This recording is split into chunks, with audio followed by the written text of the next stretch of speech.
Irmãos, estou há 21 dias orando, meditando sobre essa mensagem.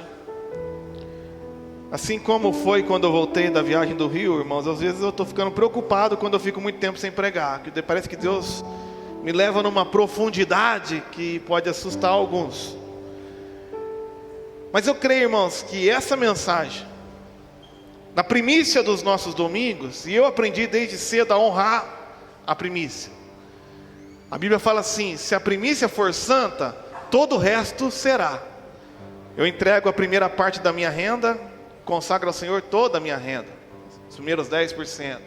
Consagro o primeiro dia da semana, domingo, e assim consagro e santifico toda a minha semana. E eu creio muito na importância desse primeiro domingo, da palavra que Deus trouxe para nós nesse primeiro domingo. Eu creio que vai direcionar não apenas a nossa igreja, mas a nossa cidade durante todo esse ano. Por isso, irmãos, a mensagem de hoje não é apenas para quem está aqui, é para quem veio assistir a mensagem, mas é para quem escolheu não vir. A mensagem que eu vou pregar aqui não é apenas para os batistas, é para todo o corpo de Cristo nessa cidade. A mensagem que eu vou pregar aqui hoje não é apenas para os evangélicos, é para todos que se dizem cristãos e até aqueles que se dizem ateus. Deus tem uma palavra para essa cidade, uma palavra profética, e eu espero, com muita graça e misericórdia, entregar essa mensagem com fidelidade.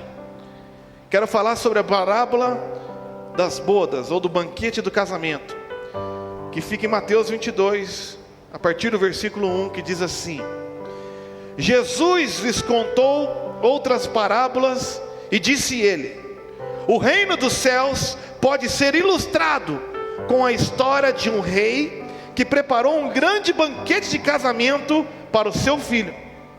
Quando o banquete estava pronto, o rei enviou seus servos para avisar os convidados, mas todos se recusaram a vir. Então ele enviou outros servos para lhes dizer: já preparei o banquete, os bois e novilhos gordos foram abatidos, e tudo está pronto, venham para a festa. Mas os convidados não lhes deram atenção, e foram embora, um para a sua fazenda, outro para seus negócios. Outros ainda agarraram os mensageiros, os insultaram e os mataram. O rei ficou furioso e enviou seu exército para destruir os assassinos e queimar a cidade deles. Disse a seus servos: o banquete do casamento está pronto, e meus convidados não são dignos dessa honra. Agora saiam pelas esquinas e convidem todos que vocês encontrarem. Então os servos trouxeram todos que encontraram, tanto bons como maus, e o salão do banquete se encheu de convidados.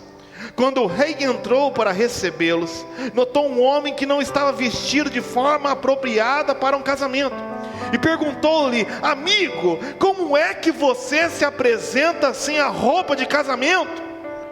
O homem não teve o que responder. Então o rei disse: amarrem-lhes as mãos e os pés, e lancem-no para fora, na escuridão, onde haverá choro e ranger de dentes, pois muitos são chamados, mas poucos são escolhidos.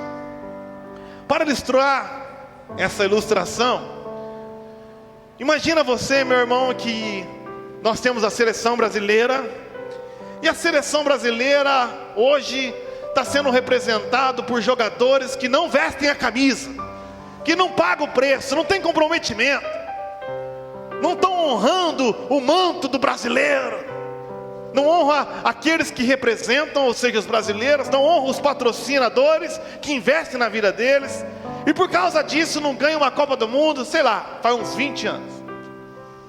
Então de repente é contratado pela CBF um novo treinador, como fizeram agora com o Dorival Júnior. E esse novo treinador fala: agora estamos sob nova direção, agora o jogo vai ser diferente. Quem quiser jogar pela seleção brasileira vai ter que honrar a camisa, vai ter que ter garra, vai ter que ter comprometimento. Afinal de contas, você não representa você, representa todo um povo e representa os patrocinadores também. Nada de chegar aqui vestido de bermuda, de qualquer jeito. Tem que vir com o terno da camisa, tem que vir com os patrocinadores representando ali. E nós vamos ter que jogar comprometimento para voltar a ter resultado e representar bem o Brasil. Então, depois dessa coletiva de imprensa, o treinador faz a convocação e convoca os melhores, os craques que estão espalhados pelo mundo, que ganham seus milhões e milhões por dia. Mas quando os jogadores mais conceituados recebem a convocação, percebendo que agora o jogo vai ser diferente, eles começam a declinar a essa convocação. Desse jeito eu não vou jogar não, eu tenho meus negócios. Para que eu vou ter que representar um patrocínio da seleção? Eu tenho meus próprios patrocinadores, eu tenho milhões na minha conta, eu não tenho tempo para ficar treinando em concentração. Eu vou lá para o meu navio, eu vou passar a minha virada no cruzeiro, eu tenho mal o que fazer. Declinam o convite, os melhores. Então, não resta mais nada para o novo treinador a convocar aqueles que não são tão bons assim. Convocar aqueles que não têm tanto pedigree, mas que talvez possam compensar essa falta de talento com comprometimento, com trabalho duro, com uma tática coletiva. E começa a convocar os jogadores que jogam aqui no Brasil mesmo, não nos grandes clubes, porque também são milionários. E faz toda uma convocação nova. E dentre eles está o camisa 10 do Amazonas Futebol Clube. No Amazonas ele é um craque, mas no Brasil todo mundo vai chegando com o terno da seleção, representando a insígnia ali da CBF, os patrocínios, tudo bonitinho. Mas quando o novo técnico está olhando para a entrada do hotel, chega atrasado o abençoado do camisa 10 do Amazonas, com aquela bermuda no meio da canela, cabelo com 8 cores diferentes, uma regata, todo mala, jogador caro, andando mancando, arrastando o chinelo. Aí o treinador fala: meu amigo, você não ouviu nada do que eu falei? Se nem o Neymar está aqui por causa disso, você acha que você, Zezinho do Amazonas, vai entrar? Você está desconvocado, está fora. Você foi chamado, mas não foi escolhido para permanecer. Isso é uma ilustração da ilustração que Jesus fez aqui nessa parábola. Essa parábola é sobre um assunto que a gente não gosta de falar, e nós brasileiros muito menos gostamos de ouvir. É um assunto que no Brasil ninguém dá moral. Essa parábola é sobre honra. E a honra é um assunto muito caro à palavra de Deus. Por exemplo, nos 10 mandamentos, o único com promessa é um mandamento sobre honra. Efésios 6:2 diz: o primeiro mandamento com promessa é o quê? Honra teu pai e a tua mãe. E ele tem uma promessa: tudo lhe irá bem e terá uma vida longa na terra. Honra é um assunto caro nas escrituras, mas eu e você brasileiros não aprendemos o valor da honra. Só que a honra tem tudo a ver com o evangelho. Se eu fosse perguntar para vocês aqui o que significa evangelho, eu creio que eu teria, se perguntasse a 100 pessoas, 100 respostas diferentes. Alguns espertinhos falariam a tradução: evangelho é boas novas, mas isso não significa o que significa. Quais boas novas? Que boa notícia é essa? O que significa como um todo o evangelho? Se você perguntasse isso para um cidadão judeu, ou romano, ou grego do primeiro século, eles entenderiam muito bem essa palavra que o evangelista Marcos cunhou pela primeira vez no seu evangelho. Evangelho significa boa notícia: um novo rei tomou o poder. Eles mandavam emissários, e quando um novo rei, ou na verdade um novo imperador, ele conquistava o lugar do outro, ele matava o outro, ele tomava o poder do outro, ele enviava mensageiros por todo o seu reino, ou por todo o seu império, gritando: Evangelium, um novo rei está no trono, adapte-se ou morra. Um novo rei tomou o poder. Com esse novo rei, há novas esperanças, novas expectativas, novos começos, novas oportunidades. Mas com este novo rei, há novos deveres, novos impostos, novas leis, novas regras. Então, adapte-se, ou seja, honre, ou será lançado fora do império. Isso significa evangelho. Quando Jesus enviou os seus discípulos e João Batista preparando o seu caminho, dizendo: arrependa-se, pois é chegado o reino dos céus. Há um novo rei, há um novo rei do universo. E agora nós, que dizemos ser seus súditos, não temos a escolha de obedecer ou não. Você mora no Brasil, você não tem escolha de pagar o IPTU da cidade ou não, você tem que pagar. Você não tem escolha de pagar o imposto de renda ou não, você tem que pagar. Há um novo rei no universo. Submeta-se a ele, adapte-se, honre-o, ou arque com as suas consequências. Voltando ao texto, nós vemos o primeiro ponto dessa mensagem: que os convidados originais, ou seja, os judeus, desonraram o rei e recusaram o convite. Vou ler com você de novo o versículo do 2 ao 7. O reino dos céus pode ser ilustrado como a história de um rei que preparou um grande banquete de casamento para o seu filho. Quem é o rei? Deus. Quem é o seu filho? Jesus. Quando o banquete estava pronto, o rei enviou os seus servos para avisar quem? Os convidados. Olha que coisa interessante. Convidar os convidados. Por que isso? Porque todo mundo que estava sendo convidado já tinha manifestado antes o aceite da festa. Um rei falava assim: daqui 6 meses vou fazer o casamento do meu filho, e mandava para você. Aí você vai lá para o mestre de cerimônia e confirma: estarei presente. De acordo com o que você falou, ele tem um número de convidados e prepara um banquete para aquele número de convidados que já manifestaram anteriormente querer participar da festa. E quem são esses? Os judeus. Milhares de anos manifestando que aguardavam a vinda do Messias, o rei dos judeus. Mas todos, o texto diz, se recusaram a vir. João capítulo 1 fala: veio para os seus, mas os seus, ou seja, os judeus, não o receberam. Então ele enviou outros servos, que significa os profetas, para lhes dizer: já preparei o banquete, os bois e novilhos gordos já foram abatidos. Você sabe que não tinha geladeira nesse tempo, não tem onde guardar a comida, tudo está pronto. Mais uma vez eu convido vocês, venham para a festa. Mas os convidados, mais uma vez, não lhe deram atenção e foram embora. Todos com motivos que para um judeu daquela época e para um judeu de hoje é um motivo plausível. Um para a sua fazenda, outro para os seus negócios. Lembra da parábola da semeadura? Todos com motivos plausíveis. Eu tenho um casamento para cuidar, eu tenho um negócio para cuidar. Outros ainda agarraram os mensageiros, os insultaram e os mataram, como os judeus fizeram com todos. E o último deles, nessa época, João Batista.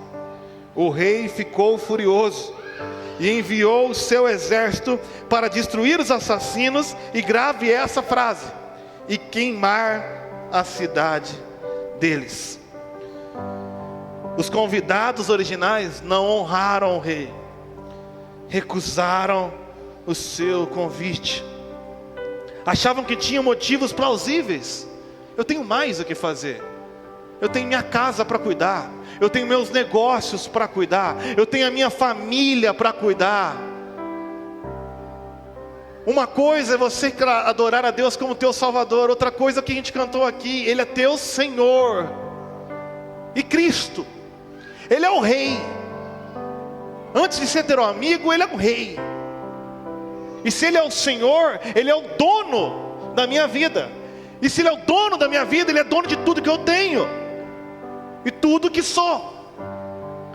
E é muito bonito falar de fé e os benefícios da fé, mas você precisa aprender uma coisa que os judeus aprenderam tarde demais: não existe fé sem arrependimento. Não tem como entrar no reino de Deus sem se arrepender. E arrepender aqui, como eu já ensinei várias vezes, do grego é metanoia, mudança, mudança de noia, de mentalidade. E tem um objetivo mais profundo ainda, é mudança de objetivo, é mudança de expectativa, é mudança de sonho. Não adianta nada, meus irmãos, ficar gritando no ano novo: feliz ano novo, vida nova. Hoje é um novo dia, de um novo tempo que começou. Nesses novos dias, paz e alegria serão de todos. É só querer, é mentira. Não existe vida nova no ano novo, porque você não muda a mente. Você entra em 2024 como pensava em 2023. Então escuta aqui, 2024 vai ser pior se você não se arrepender. Passar a virada de branco, passar a virada orando, barganha. Arrependa-se. Não existe vida nova sem uma mudança de mentalidade. E essa é a maior tragédia que Deus pode nos permitir viver em 2024. A maior tragédia é Deus enviar um profeta, como eu estou aqui. Talvez você até queira me matar, não gostou da minha frase. Ou talvez você volte para sua casa e ignore o que eu estou dizendo. E aí você vai viver a grande tragédia, é viver 2024 com Deus lhe entregando o que você quer. Quando Deus nos entrega aos nossos próprios desejos, a tragédia acabou. A tragédia começou, na verdade. Essa é a maior tragédia que pode acontecer. E foi o que aconteceu aos judeus: desonrarmos a Deus e sermos entregues aos nossos próprios desejos e objetivos. A mensagem não é muito difícil, muito fácil de engolir, então eu vou provar ela com bastante texto bíblico. Abra sua Bíblia no livro de Romanos, no primeiro capítulo. Na primícia do capítulo de Romanos, nós vemos o apóstolo Paulo falando que a causa de toda a tragédia é desonrar a Deus e viver atrás dos nossos próprios objetivos. Romanos 1, a partir do versículo 18, diz assim: e prepare-se o teu estômago. Assim Deus mostra do céu sua ira contra todos que são pecadores e perversos, que por sua maldade impedem que a verdade seja conhecida. Sabem a verdade a respeito de Deus, pois Ele a tornou evidente. Por meio de tudo que fez desde a criação do mundo, podem perceber claramente seus atributos invisíveis, seu poder eterno e sua natureza divina. Portanto, não tem desculpa alguma. Sim, eles conheciam algo sobre Deus, mas não adoraram, nem lhe agradeceram. Em vez disso, começaram a inventar ideias, mentalidade tolas. E com isso a sua mentalidade, ficou obscurecida e confusa. Dizendo-se sábios, mente, tornaram-se tolos na mente. Trocaram a grandeza do Deus imortal por imagens de seres humanos mortais, bem como de aves, animais e répteis. Idolatria. Por isso, a tragédia, Deus os entregou. Repare quantas vezes aparece Deus os entregou aos seus desejos pecaminosos de seu coração. É isso que vocês querem? Então toma. É isso que vocês desejam como animais irracionais, correr atrás do teu instinto carnal? Então toma. Como resultado dessa entrega, praticaram entre si coisas desprezíveis e degradantes com o próprio corpo. Trocaram a verdade de Deus pela mentira. Desse modo, adoraram e serviram coisas, e você se torna a imagem de tudo que você adora, em lugar do Criador, que é digno de louvor eterno.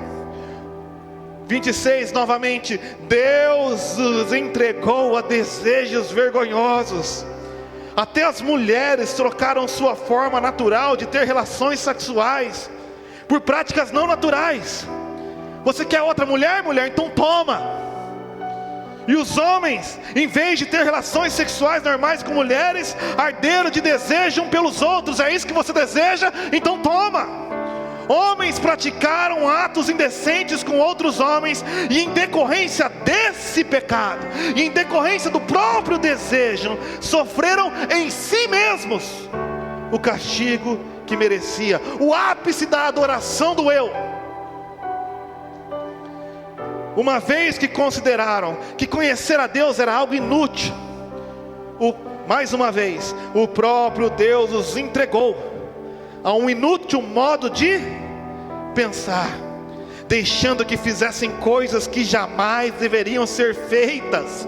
E a vida deles se encheu de toda espécie: perversidade, pecado, ganância, ódio, inveja, homicídio, discórdia, engano, malícia e fofoca. Como 2024 vai ser melhor se todo mundo continua sendo fofoqueiro, criador de discórdia, maledicente, homicida, invejoso, ganancioso? Não tem como ser melhor se todo mundo é igual. Espalham calúnias, odeiam a Deus, são insolentes, orgulhosos, arrogantes, inventam novas maneiras de pecar a cada ano, desobedecem aos seus pais. Olha a falta de honra aqui. Não tem entendimento, quebram suas promessas. Não vale nada falar que conta comigo, é a mesma coisa que nada. Não mostram afeição nem misericórdia. Sabem que, de acordo com a justiça de Deus, quem pratica essas coisas merece morrer, mas ainda assim tem a cara de pau de continuar a praticá-las. E o que é pior, incentivam outros a também fazê-las. Ano novo, vida nova. Não tem como. Tem um novo rei na área, adapte-se. Judas, irmão de Jesus, escreveu no capítulo único, no versículo 10, essa mesma coisa. Ele diz assim, Judas 1:10: como criaturas irracionais, agem segundo os seus instintos, e desse modo provocam o quê? Não tem nem coragem de falar, irmão?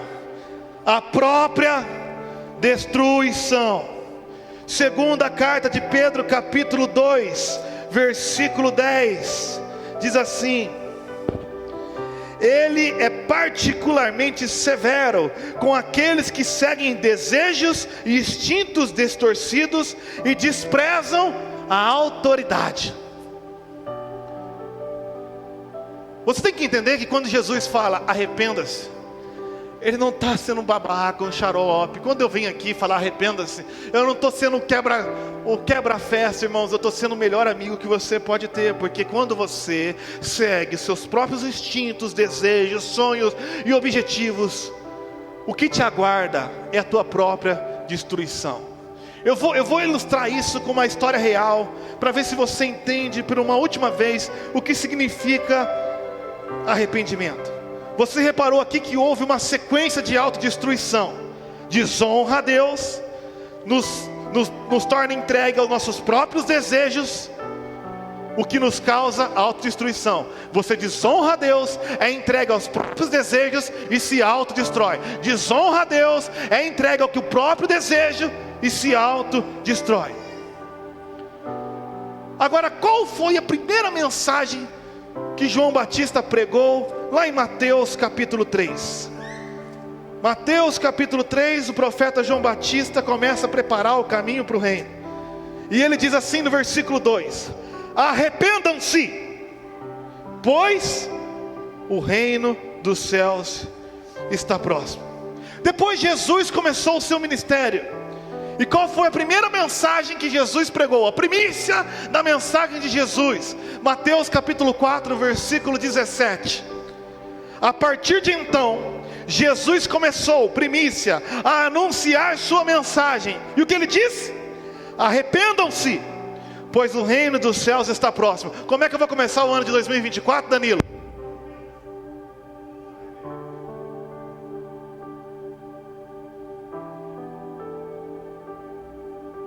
Teve até um silêncio dramático para você pensar nessa expressão.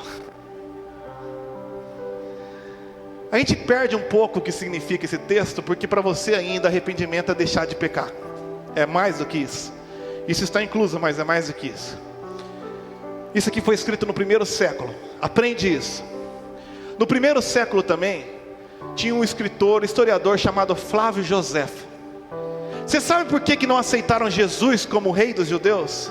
Porque todo judeu, no primeiro século, queria que o Messias, ou seja, o rei deles, os livrasse civil e militarmente do Império Romano.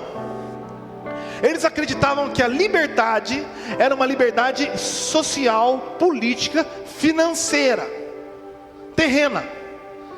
Então eles aguardavam Messias, que ia trazer libertação cívico-militar do Império Romano que os dominava nessa época. Esse era o desejo deles. Houve os macabeus antes de Jesus e não aceitaram Jesus por esse motivo, e ele fala: o meu reino não é desse mundo. E depois de Jesus eles continuaram, porque eles não se arrependeram, eles continuaram com esse pensamento. E um desses messias era um cara chamado Bar Kokhba, 60 depois de Cristo. Então eles começaram a se armar. Jesus que se exploda. Vamos armar uma rebelião contra o Império Romano. Deus está com a gente, essa terra é nossa, a gente não merece mais pagar imposto para romano. Nós vamos ser libertos militarmente, financeiramente do Império Romano. Então o imperador romano, chamando a aristocracia judaica, e um deles era Flávio Joséfo, falou assim: Joséfo, convence aqueles judeus a não virem para a guerra. A guerra e a libertação econômica é o desejo deles, mas convence eles a se arrepender dessa ideia. Então Flávio Joséfo chega para eles e tem isso na sua carta, na mesma época de Jesus. Ele diz assim: arrependam-se e creiam em mim. Ele não está falando, Zé Carlos, deixe de pecar apenas. Ele está falando assim: desiste desse objetivo teu, desiste dessa ambição tua, desiste desse instinto teu e creia no que eu tenho para propor para vocês. Eu vou conseguir uma coisa melhor com o Império Romano. Desiste disso, como Jesus e João Batista falou. Desiste desse instinto aí, desiste desse desejo aí, desiste desse objetivo aí e crê no meu, porque o meu traz vida, o teu traz destruição. Pois bem, os judeus não receberam Jesus, os judeus não ouviram Flávio Joséfo, os judeus continuaram cegos e obstinados no que eles desejavam. Lembra que eu falei lá no versículo 7? Solta aí, Tiago, Mateus 22, 7. O rei ficou furioso e enviou seu exército para destruir os assassinos e queimar a cidade deles. Os judeus ouviram Jesus, irmãos? Sim ou não? Os judeus mudaram o jeito deles pensar, sim ou não? Não. Você sabe o que aconteceu em 70 depois de Cristo? obstinados no mesmo objetivo, atacaram o Império Romano. E um imperador chamado Nero destruiu a cidade de Jerusalém e queimou a cidade deles. Nós vemos aqui a ira de Deus dentro da soberania divina, mas você vê a responsabilidade do homem. É como se Deus falasse: vocês não estão enxergando. Se vocês forem para cima do Império Romano na espada, eles vão queimar a cidade de vocês. Se você continuar pensando assim em 2024, você vai causar uma autodestruição para a sua vida. Então nessa noite, honre a Deus, arrependa-se e creia no Evangelho. Depois nós temos do versículo 8 até o versículo 13, até o versículo 10. A segunda questão aqui, que esse Evangelho tem um caráter inclusivo. Olha que coisa espetacular. Os seus não o quiseram.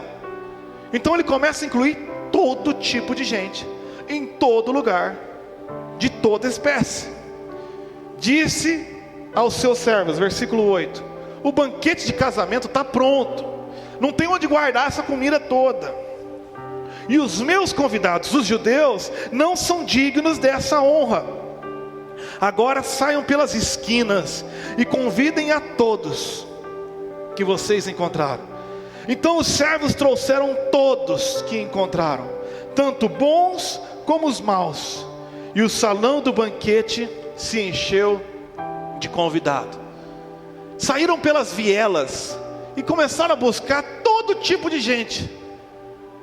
Não os nobres, lembra da minha primeira ilustração? Não os mais nobres, que eram os judeus. Chama o resto. É muito fácil eu e você esquecer que na Bíblia você é o resto. Nós não somos os judeus, nós somos o resto, Zé Carlos. Nós somos os malditos brasileiros. O português é uma mistura de latim vulgar com língua celta. O latim vulgar era o xingamento que os soldados romanos usavam na época de Jesus. Então provavelmente Jesus, quando foi espancado e ofendido em português. Nós somos o lixo do mundo, terceiro mundo. Nós somos aqueles que Deus vem chamar das vielas. Nós não somos os convidados originais. Nós somos o povinho da barganha. Nós somos o povinho que se dá jeito para tudo na vida, que não gosta de honrar a autoridade, gosta de zombar delas. Nós somos o brasileiro, explorador. É daí que vem o termo explorador, brasileiro. Brasileiro era o português que vinha explorar o Brasil. Por isso todo brasileiro que se preza só faz algo se tiver benefício em troca. O que eu ganho com isso? O que eu ganho com a tua amizade? Vamos lá fazer tal coisa, tá, mas o que eu ganho com isso? Isso é brasileiro. Povinho barganhento, povinho que gosta de fazer troca, que não honra ninguém, que não tem uma palavra, que não vale nada, que não segue regras, que tenta quebrar a regra de tudo que é jeito. Isso é brasileiro, irmão. Nós somos o resto do mundo. Mas mesmo assim, o Senhor nos escolheu. Mas a gente tem que aprender que não entra brasileiro no reino dos céus. Só entra cidadão do reino de Deus. Nós continuamos sendo brasileiros. Nós somos o povo da barganha. Não chove aqui. Não chove aqui. O que nós vamos fazer? Uma novena para barganhar com Deus a chuva.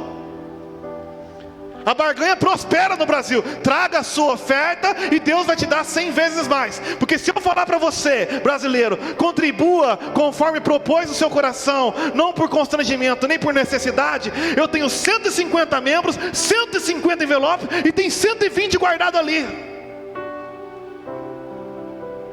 Porque eu tenho que barganhar com você. Dê a sua oferta, a primeira oferta, que você vai prosperar no ano. Aí o brasileiro vem, vai lá, 99 dias rezando, Ave Maria, barganhando, a terra mandando no céu. Isso é brasileiro, quer mandar, tem Deus. Deus não se move por barganha, Bela Vista do Paraíso. Deus se move por princípio. Quer um princípio de Deus? Arrependimento. Se o meu povo que se chama pelo meu nome se humilhar e orar e buscar a minha face e se converter dos seus maus caminhos, então eu ouvirei dos céus, perdoarei os seus pecados, sararei a sua terra. Deus se move por princípio, fidelidade a Deus. Trazei todos os dízimos à casa do tesouro, para que haja mantimento na minha casa. E fazei prova de mim, se não abrirei as comportas do céu, repreenderei o devorador e salvarei a sua colheita.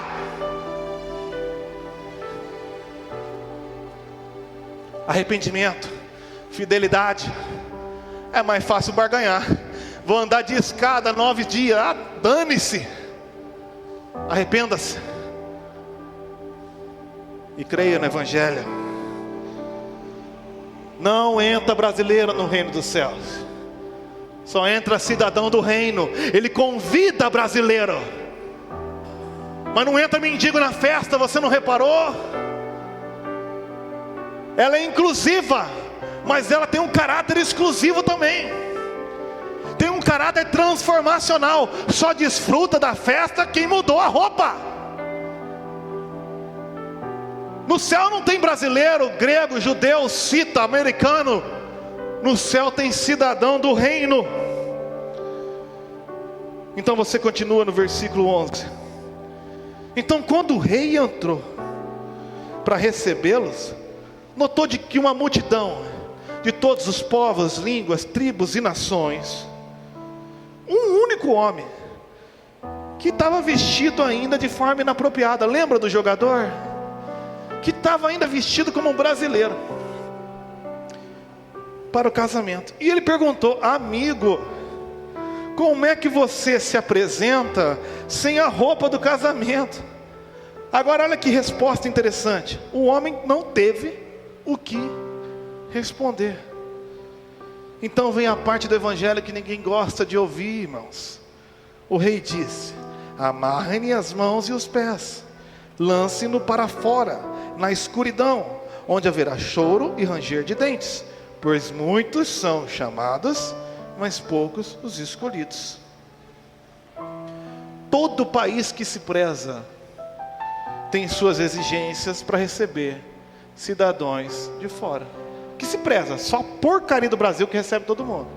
Mas nos Estados Unidos, você tem que passar lá e um monte de regra para entrar lá. Você acha que no reino dos céus vai ser diferente? Aparentemente aqui nós vemos uma decisão arbitrária. Porque diferente dos convidados originais, eles foram convidados em cima da hora. São mendigos, são pessoas que estão nas vielas. E ele vai recusar o cara só porque não está vestido adequado? Já vem um marxista e vai falar: pecado, exclusão social. Não, vamos entender o contexto. Nós estamos aqui estudando a jornada da pregação. Vamos entender um pouquinho de cultura e da história. Nessa época aqui, quando um rei chamava, ele dava a festa do casamento, ele dava no ato do convite, e ainda tinha os seus servos com a roupa adequada na porta da entrada. Quando o rei te convida para a festa, ele te dá roupa também. Então nós nos perguntamos: esse cara teve a cara de pau de se apresentar ainda sem a roupa? É muita desonra, é muita cara de pau. Você acha mesmo que recebendo de Cristo a roupa de Cristo, você ainda vai entrar vestido de brasileiro, irmão? Deus te dá tudo que é necessário para que você desfrute do reino. Nós aprendemos 3 coisas aqui. A roupa errada é justamente o motivo de toda desgraça e destruição. Como que ele vai fazer um novo céu e uma nova terra se as pessoas estão vestidas igual? Como que o treinador da seleção vai mostrar uma nova ideologia se ele aceita a mesma patifaria dos outros que eram iguais? A roupa errada é o problema. Sabe qual é o problema de Bela Vista e do Brasil e do mundo? A nossa roupa, o nosso caráter. Porque a roupa na Bíblia simboliza postura, caráter, comportamento. Eu vou mostrar isso. Estar vestido com a roupa certa na Bíblia não é estar vestido de terno, gravata, saia. É estar vestido com o comportamento correto. Uma vez uma pessoa foi me incomodar porque eu estava de calça jeans e camiseta e falou assim: você é pastor e se veste assim?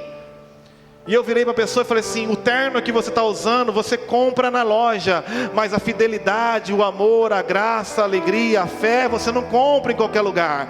O que você tem que estar revestido não é de roupa humana, é do revestido de Cristo Jesus,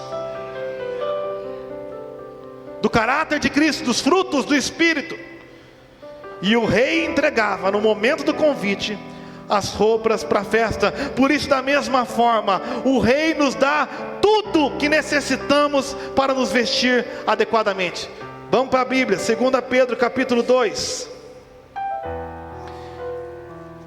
Grava essa frase: o rei lhe dá tudo que necessita. 2 Pedro 2, versículo 3.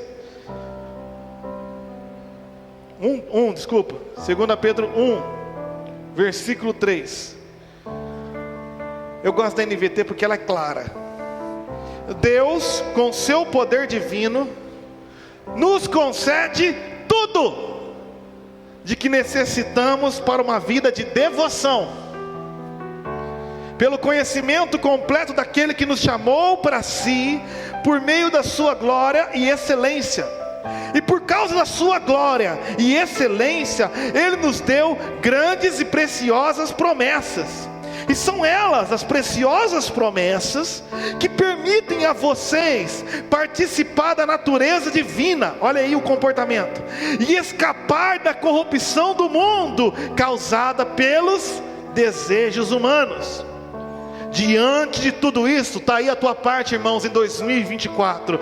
Esforcem-se ao máximo para corresponder a essas promessas. Acrescente à fé a excelência moral, e a excelência moral, o conhecimento, e o conhecimento, o domínio próprio, e o domínio próprio, a perseverança, e a perseverança, a devoção a Deus, e a devoção a Deus, a fraternidade, e a fraternidade, o amor. Quanto mais crescerem nessas coisas, mais produtivos e úteis serão no conhecimento completo de nosso Senhor Jesus Cristo. Mas aqueles que não se desenvolvem nesse modo são praticamente cegos. Oh, com cego eu andei, vendo apenas o que está perto, a conta que vai vencer amanhã, minha família, meu carro novo, minha casa nova, meu emprego. Só vê o de hoje, o Brasil, só vê a terra, não consegue enxergar longe, e se esquecem de que foram purificados de seus antigos pecados. Por isso, irmãos, trabalhem ainda mais arduamente para mostrar que de fato estão entre os que foram o quê? Amados e escolhidos. Façam essas coisas e jamais tropeçarão. Olha de novo a nossa analogia aqui. Assim, sua entrada no reino eterno de nosso Senhor e Salvador Jesus Cristo será acompanhado de grande honra. Ele já deu tudo. Tudo que você precisa para uma vida de devoção. Então o que eu devo fazer em 2024? Uma novena ridícula? Pagar uma promessa besta de andar a pé até não sei aonde carregando um peso? Não. Faz o que Deus mandou. Colossenses capítulo 3. Deus mandou nos despirmos da velha vida e se revestir da vida de Cristo. Colossenses 3:5 diz assim: portanto, façam morrer você mesmo as coisas pecaminosas e terrenas que estão dentro de você. Fiquem longe da imoralidade sexual, da impureza, da paixão sensual, dos desejos maus e da ganância. Fique longe do que é idolatria. É por causa desses pecados que vem a ira de Deus. Você não vai cometer o mesmo pecado para atrair aquilo que o pecado já está trazendo. Não barganhe, não idolatre para trazer a bênção de Deus, se é a própria barganha, a idolatria que trouxe a destruição. Por isso eu falei essa mensagem até para quem nunca vai ouvir essa mensagem. Vocês costumavam praticá-los quando a sua vida ainda fazia parte desse mundo. Mas preste atenção agora. Mas agora, nesse começo de 2024, é o momento de se livrarem da ira, da raiva, da maldade. É o momento de se livrar da maledicência, esse costume miserável de ficar falando da vida dos outros, o que você não sabe, porque não tem assunto. Fica quieto, mas não faz mais isso em 2024. E da linguagem obscena. Não mintam uns para os outros, pois vocês, olha a simbologia, se despiram da sua antiga natureza e de todas as suas práticas perversas. E de novo a analogia, revistam-se da nova natureza. Sejam renovados à medida que aprendem a conhecer seu Criador e se tornam semelhantes a Ele. Nessa nova vida, não importa se você é judeu ou gentil, se você é brasileiro ou grego, se é circuncidado ou incircuncidado, se é de Bela Vista ou de Londrina, se é inculto ou incivilizado, se você é escravo ou livre, empregado ou patrão, não importa. Cristo é tudo que importa. E Ele vive em todos. Então, visto que Deus os escolheu para ser povo santo e amado, olha a analogia de novo. Revistam-se de compaixão, bondade, humildade, mansidão, paciência. Sejam compreensivos uns com os outros. Perdoe quem os ofender. Lembre-se que o Senhor os perdoou, de modo que vocês também devem perdoar. Acima de tudo, revistam-se do amor que une todos nós em perfeita harmonia. Irmãos, quando a igreja de Cristo se revestir de compaixão, de bondade, de humildade, de mansidão, de paciência, quando os crentes dessa cidade passarem a perdoar os outros, quando os benditos crentes dessa cidade, acima de tudo, acima de suas doutrinas, acima de suas regras, passarem a amar o próximo, então vai ser um novo dia, de um novo tempo que começou, e nesses novos dias vai ter paz e alegria, vai ser de todos. Todos os nossos sonhos serão verdade. O futuro aí começou. Mas enquanto você entrar em 2024 revestido de tudo que é porcaria, irmão, você é a causa da nossa destruição. É por causa de você que não chove aqui. A chuva desvia, chove em Londrina, chove em tudo que é lugar, menos aqui, porque a gente não se arrepende. É impressionante. Por isso, concluindo, irmãos, há um novo rei na área. Revista-se de Cristo, ou arque com as consequências. Essa é a única opção que você tem.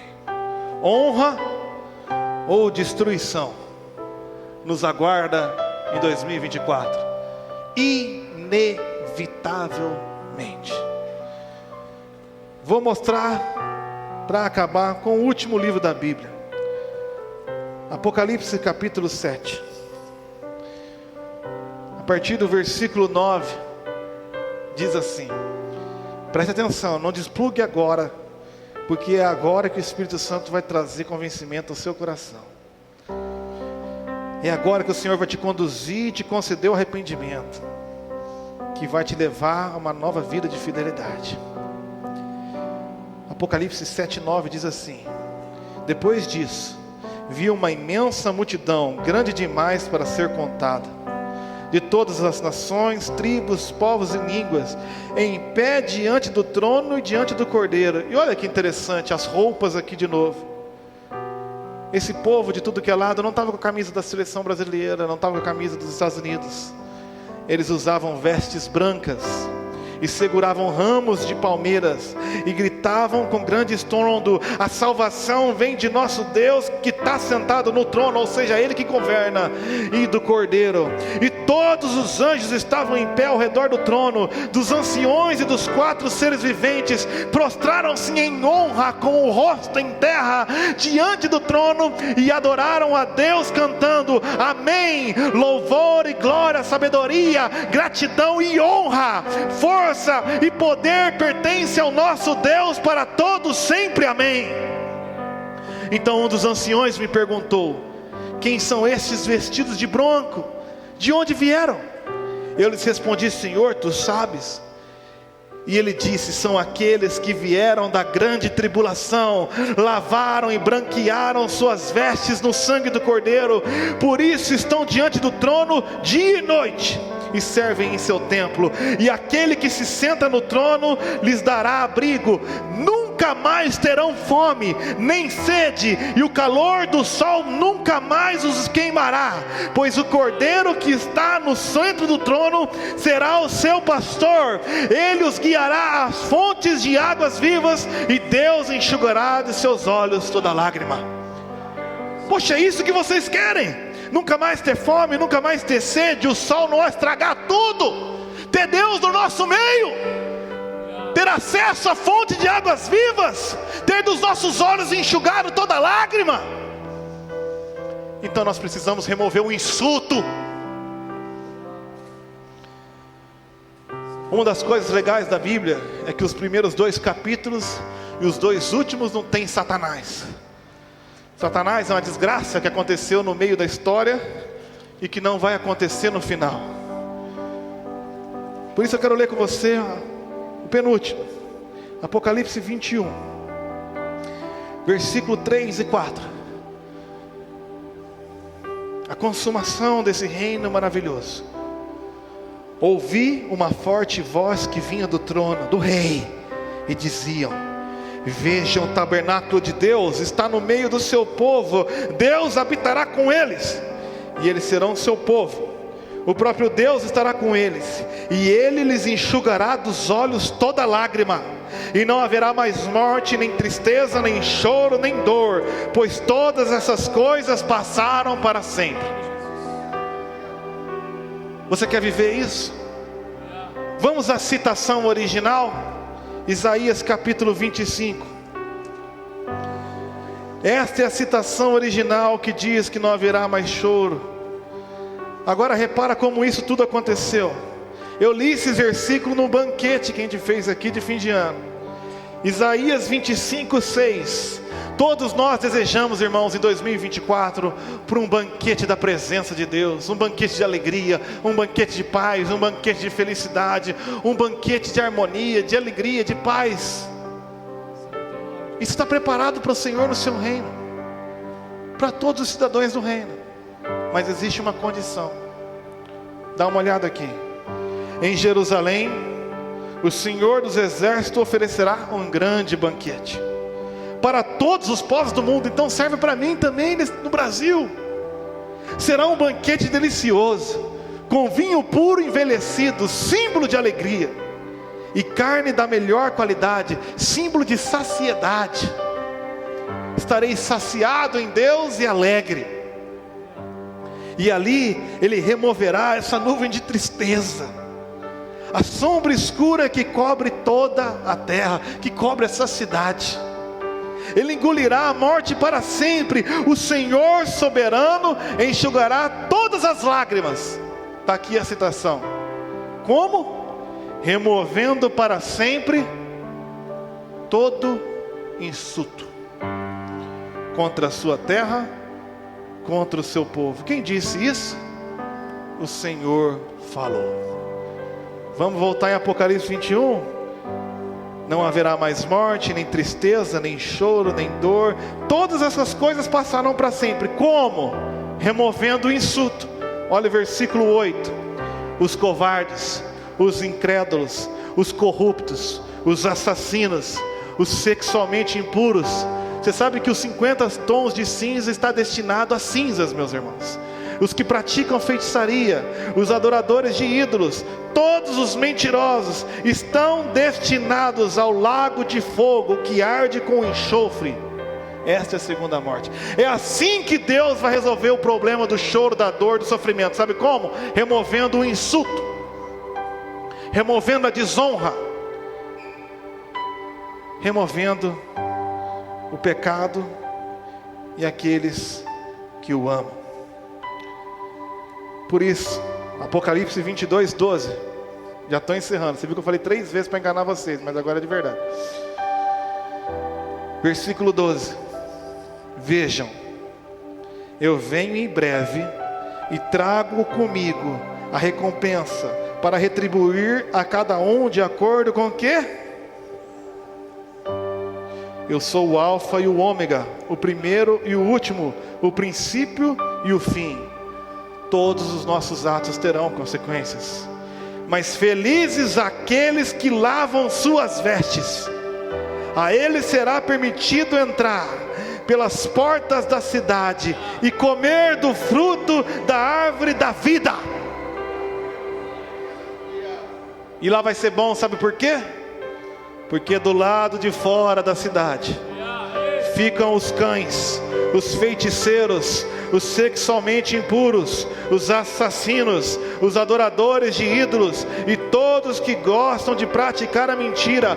Eu, Jesus, enviei o meu anjo a fim de lhes dar esta mensagem para quem? Para as igrejas. O problema está aqui. O Espírito e a noiva dizem: vem. Você tem sede?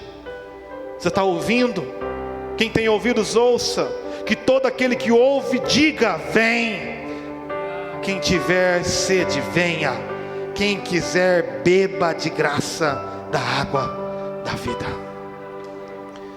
Lembrando a promessa de Isaías 55: comprai e bebei de mim de graça, pois ele pagou o preço. O que faremos então, irmãos, em 2024? Arrependa-se e creia no Evangelho. Para concluir, Apocalipse capítulo 3, e esse é o último mesmo. Entre alguns estudiosos, há um entendimento que as 7 igrejas do Apocalipse representam as igrejas no seu momento histórico. Então a primeira igreja, a igreja de Éfeso, representa a igreja primitiva, e assim sucessivamente, a igreja da perseguição, de Esmirna, a igreja de Tiátira, e por assim vai. E para esses estudiosos, a igreja de Laodiceia é a igreja dos últimos dias. É a única igreja, por exemplo, que não tem exortação quanto a perseverar até a parousia, até a segunda vinda, porque essa igreja está na iminência da vinda de Cristo. É a igreja dos nossos dias. Mas como você vai reparar no texto, a igreja dos últimos dias é a única igreja que Jesus está do lado de fora. Ele está do lado de fora, e a igreja está trancada para dentro, sem Jesus, sem o calor de sua presença, vivendo a mornidão da religião. Eu tentei explicar para os meninos, quando eu cheguei aqui em Bela Vista, que eles usavam esse versículo para evangelizar os irmãos na rua. Eles falaram assim: eis que estou à porta e bato. E eu tentei falar para o pessoal, ele não está falando com o pessoal da rua, ele está falando com a igreja. Jesus está falando com a igreja dos últimos dias. E ele diz assim: escreve esta carta ao anjo da igreja em Laodiceia. Esta é a mensagem daquele que é o Amém, a testemunha fiel e verdadeira, a origem da criação de Deus. É uma carta de Jesus à igreja dos últimos dias. Versículo 15: sei de tudo que você faz, você não é frio nem quente. Aqui não está falando de comportamento pentecostal ou tradicional. Existiam as águas termais que que serviam ali como terapêutica, e as águas frescas que serviam para hidratação. Mas a água em Laodiceia não era nem termal, nem fresca, era uma água fétida e morna, fedia, e não dava para beber. Então ele diz: desejaria que você fosse um ou outro, mas porque é como água morna, nem quente, nem fria, nem refresca, nem traz cura, é morno, é tudo certo, tudo igual. Eu vomitarei da minha boca. Você diz: rico sou e próspero, não preciso de coisa alguma. Essa é a igreja mais rica da história da humanidade. Nós somos mais ricos do que qualquer pessoa na história da humanidade. Você vive melhor que a rainha Elizabeth vivia na sua infância no palácio da Inglaterra. A tua patente é melhor, a tua comida é melhor. Nunca fomos tão ricos, nunca fomos tão prósperos. Você sabe por que inventaram o ketchup? Porque não tinha geladeira, a carne fedia.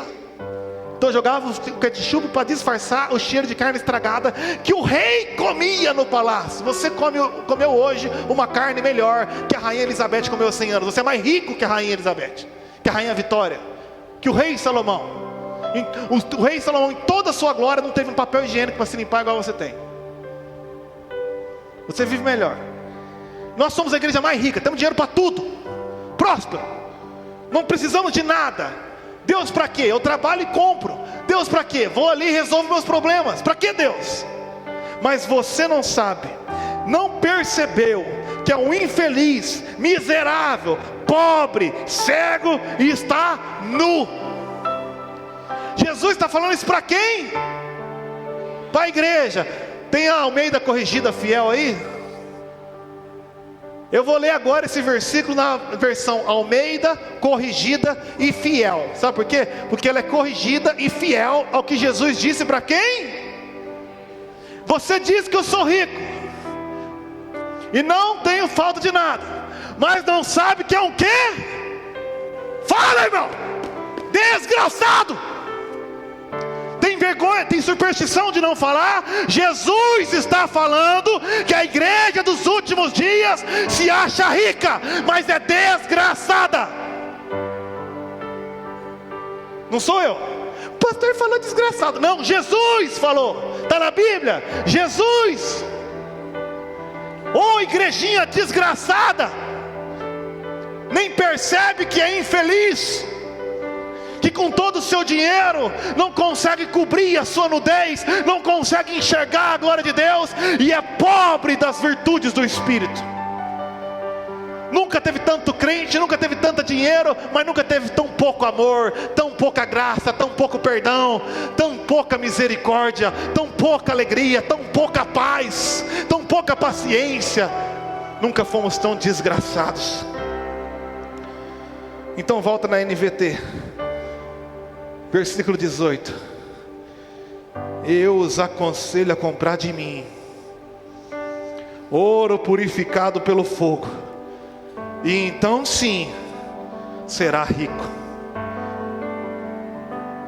Compre também roupas brancas, para que não se envergonhe, igreja, da sua nudez. Compre também colírio para os seus olhos, a fim de enxergar a glória de Deus. E não fique bravo com Deus, muito menos com esse miserável profeta, pois eu corrijo e disciplino aqueles que amam. É por isso que eu estou pregando, porque Deus te ama e não quer mais que você tenha um ano desgraçado. Não quer mais que você seja um crente miserável, cego e nu, perdido. Ele te ama. Ele te ama e botou eu para amar vocês também. É uma conjunção milagrosa. Seria muito mais fácil para mim, irmãos, fazer um ano com uma mentira deslavada aqui e prometer para vocês coisas sem a condição correta. Mas que Deus me livre da ganância e da ambição de ganhar os aplausos dos homens. Nós vivemos pela glória de Deus. Por isso, mensagem de Deus para nós em 2024: seja zeloso, novo comportamento. E arrependa-se, novos objetivos, nova mentalidade. Preste atenção. Ele está do lado de fora, batendo a porta. Se em 2024 ouvir a minha voz e abrir a porta, entrarei, e juntos faremos uma deliciosa refeição como amigos. Ele está de lado de fora. Por isso que você pede sinal. Você quer ver Deus. Eu não tenho como ver meu coração, porque Ele está dentro de mim. Se eu ver o coração, é porque eu estou morrendo. Nós podemos ver. Eu estou vendo os carros lá fora. Eu estou vendo o Kaique fazendo o espetinho, porque ele está do lado de fora. Para de pedir sinal. Está na hora de sentir Deus. Está na hora de chamar Ele para dentro. Deus, eu quero ter o Senhor dentro de mim. Entra comigo, ceia comigo essa deliciosa refeição como amigos. Pois o vitorioso se sentará comigo em meu trono, assim como eu fui vitorioso e me sentei com meu Pai em seu trono. Quem tiver ouvido para ouvir, ouça o que o Espírito diz à igreja. Falta um amém, né, irmão? Se eu falasse que esse ano ia ter vitória de graça. Arrependa-se.